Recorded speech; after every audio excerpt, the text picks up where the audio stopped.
அம்மா அவர்களை வணங்கி பொன்மனச்செம்மல் இதயம் புரட்சித் தலைவர் டாக்டர் எம்ஜிஆர் அவர்களால் தோற்றுவிக்கப்பட்ட தன்னிகரெல்லா மக்கள் இயக்கமாகிய நாம் அனைத்து இந்திய அண்ணா திராவிட முன்னேற்ற கழகத்தை நமது வாழ்வின் உயிர் மூச்சாக கொண்டு பெண்களுக்கு பெருமை சேர்க்கும் வகையிலும் பெண்களின் பாதுகாப்பை உறுதி செய்திடும் வகையிலும் எல்லா நேரத்திலும் தாயாகவும் சகோதரியாகவும் ஒற்ற தோழமை கொண்டும் தனி வாழ்விலும் பொது வாழ்விலும் இமயம் போல் உயர்ந்து விளங்கியவர் நம் புரட்சித் தலைவி அம்மா அவர்கள். மிக சிறந்த நிர்வாகியாகவும் மத்திய மாநில உறவுகளை எப்படி கட்டமைக்க வேண்டும் என்பதில் தெளிவான சிந்தனையும் செயல் திட்டமும் கொண்டவராகவும் தமிழ்நாட்டின் உரிமைகளை எப்படி பாதுகாக்க வேண்டும் என்பதற்காக எடுத்துக்காட்டாகவும் திகழ்ந்தவர் நம் இதயம் புரட்சித் தலைவி அம்மா அவர்கள்.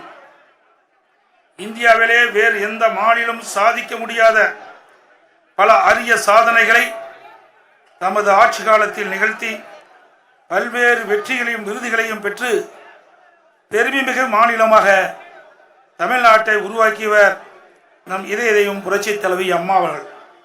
அனைத்து இந்திய அண்ணா திராவிட முன்னேற்ற கழகம் தான் உண்மையான மக்கள் இயக்கம், மக்களுக்காக தன்னை அர்ப்பணித்துக் கொண்ட இயக்கம்.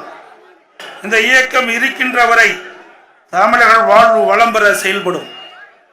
எனக்கு பின்னாலும் இன்னும் எத்தனை நூற்றாண்டுகள் வந்தாலும் அனைத்து இந்திய அண்ணா திராவிட முன்னேற்ற கழகம் மக்களுக்காக இயங்கும் என்று சூழ்நிலைத்தவர் நம் இதயம் புரட்சித் தலைவி அம்மா அவர்கள். இத்தகைய போற்றுதலுக்கும் பாராட்டுதலுக்கும் வணக்கத்திற்கும் உரிய இதயம் புரட்சித் தலைவி அம்மா அவர்கள் நம் அனைவரையும் ஆற்றுணா துயரத்தில் ஆழ்த்திவிட்டு நம்மை விட்டும் இந்த மண்ணை விட்டும் மறைந்து விட்டார்கள். நீடு துயல் கொள்ளும் எங்கள் அம்மா அவர்களே, உங்கள் நம்பிக்கையை வீண் போக செய்ய மாட்டோம். களத்திற்கு வெற்றி ஈட்டி உங்கள் ஆன்மாவை மகிழ்ப்போம்.